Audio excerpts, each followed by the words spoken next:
haddii aad tahay mid wax ku fiican isku day inaad mar walba ku howlanaato qabashada waxa aad ku wanaagsan tahay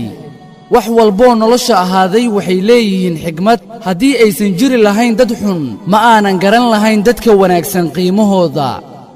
ha nicin maalmahaada sababtoo ah middeeda ugu qurxan waxay ku siisay farxad midda ugu murugada badanna waxay ku siisay akhbaar midda ugu adagna waxay ku siisay cashiro oo waxay wax kaa bartay nolosha cashiradaasina waa kuwo aadan weligaada ilaabi doonin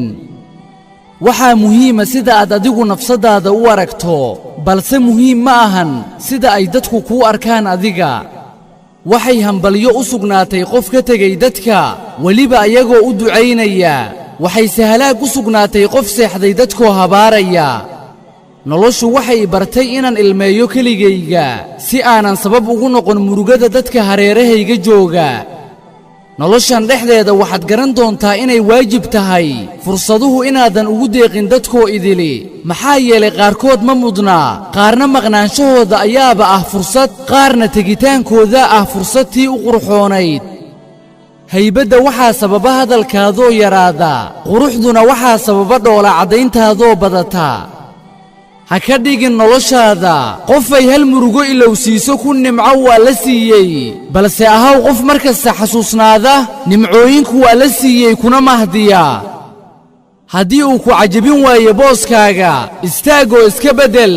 waayo adigu ma tihid geed meel ka baxay maanta haddaynu ilmaynay beri ayaynu qoslaynaa maanta haddaynu daalnay beri waynu nasanaynaa maanta haddaynu xanuunsannay beri waynu ilaabaynaa maanta hadday murugo ina asiibto